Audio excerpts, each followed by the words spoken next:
This is Fiakari, and today what I want to discuss is just an overview of ethics and virtue. Now, because I think it's very important to be clear about my terms, I'm going to start defining some terms, and hopefully you'll agree with me, or if not, at least you'll understand where I'm coming from, what I'm talking about.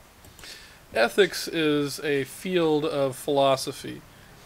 It deals with the philosophical questions of how best to live our lives, how best to act, what actions we should take, what actions we should not take, that kind of thing. And frankly, I think that is the most important question, or set of questions that we can ask ourselves. We only have one life to live that we know about. So how best should we live that life? That's a question that I've puzzled over and have questioned myself about for the better part of the last 25 years. And that also helps explain why almost all of my videos talk about ethics or virtues or something like that at some point, which is another reason why I thought it was important to go ahead and have this conversation. Now, an important thing to note is that this is dealing with actions. In other words, ethics have to do with real-world effects. So we're not talking about mental states or about emotions, except for the tricky question about intent, because intent is a mental state, but because intent is entirely manifest in action, I'm not really sure that it's an important distinction. My ethical philosophy is one that's founded in virtues. Now, we talked about what ethics means just as a broad category of philosophy, but it has another specific, more specific meaning that distinguishes it from virtue. So, although I talk about ethics and virtue almost interchangeably, the reality is that my code of behavior, I guess, is based on a virtue system rather than an ethics system. And here's the distinction: a code of ethics is a set of rules that defines what our minimum expectations of behavior are. In other words, it sets a minimum standard. If something you do falls below this minimum standard, is called unethical or immoral. I think in this sense moral and ethics are interchangeable. The only difference is that moral has a religious overtone, but I'm going to use those two words interchangeably. So with a code of ethics, as long as you meet or exceed those minimum guidelines, you're okay. And if you fall below those guidelines, then the society that has imposed those ethics upon you will punish the infraction appropriately. Virtues, on the other hand, are in the nature of aspirations. That is, they're idealized goals that we constantly strive towards, but that we can't actually meet. There are a few reasons why I think that the virtue model for morality is better than the minimum standards model of morality. First of all, I think it's a much easier model to work with.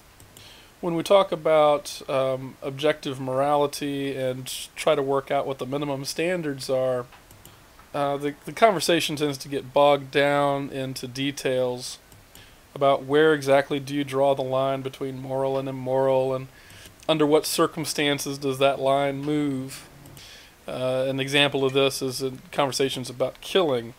Is it ever okay to kill? Is it okay only under certain circumstances? What circumstances are those? And so on and so forth.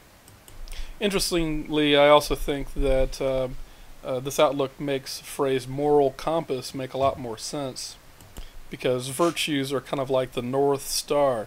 It's not something you ever reach per se, but it shows you what direction to go in, and you can go towards it, and it shows you how to get where you're trying to go, but you never reach it. So it gives us direction. So I think this simplifies things, because instead of worrying about exactly what minimums under what circumstances, yada yada, we can ask ourselves, what direction do we want to go in? Or more accurately, since these are supposedly objective morals, objective morality, what direction do we, objectively speaking, have to be going in? Once we have answered that question, it should be relatively easy to deduce the virtues that comprise objective morality. Now, in one of my videos before, maybe a couple of videos, I've mentioned briefly what I think that ultimate objective goal has to be, and that is the propagation of humanity. Yep, I think the bottom line is that we exist so that we can continue to exist.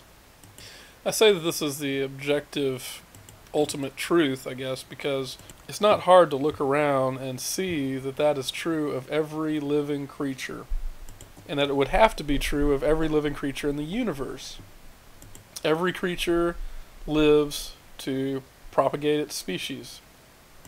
Now note that although I said species in previous videos and I said species about animals, when it comes to us I did not say that, I said humanity. So really I'm talking about two things. Yes, on one level I'm talking about propagating the species. We have to have children as a community. We have a duty to protect those children, to raise them to become additional productive members of the community so that they could have children, and so on and so forth. But it's more than that. Because what makes us human is more than our biological drives. We have a capacity to reason, to appreciate beauty and splendor, to pursue truth and understanding, and to base our actions on something other than instinct, to base our actions on reason, truth, and a deep appreciation of our sense of self and our place in the community. Now, of course, above all those wonderful features of humanity, I have to put the biological impulse first. All of those wonderful things don't really matter if there's nobody to pursue them. But it's the pursuit of those things that make life worth living, really. So it's a very close second. And I just assume wrap them all into one rule, if you will. Now, I contend that the morality of virtues that I'm proposing is an objective morality, and I think it bears discussion exactly what that means and what that entails. If it is truly an objective standard, then it exists without qualification as to time and place. So it's just as true now as it was 1,000 years ago. It's just as true here as it is in any other part of the world. It would also mean that it is a standard by which the actions of others can be judged. Now, what about imposing your sense of morals on others? Well, in other words, not just judging others and just, keeping it to yourself, but actually going out and trying to, correct the behavior of others. Well, I would submit that most of the times the virtues would not impel us to do that, because most things just fall out of its purview, really. But not everything. Sometimes virtues do require us to effectively impose our will upon others. For example, if I see a crime being committed, the virtue of justice could impel me to help see that the criminal is apprehended. The virtue of truth might impel me to stand up and call out someone in the community who is lying and spreading falsehood. I know what I'm saying may rub a lot of neo-pagans the wrong way, but consider this. When we are outraged at people shoving their morality down our throats, is it really that we are incensed at having morality impressed upon us? Or is it in fact that we are enraged because we know intuitively in our hearts that what's being shoved down our throats is actually immorality, is lack of virtue, viciousness? So in the future I'll be doing some videos about the specific virtues, but until then, may the blessings of the gods be with you. Thank you.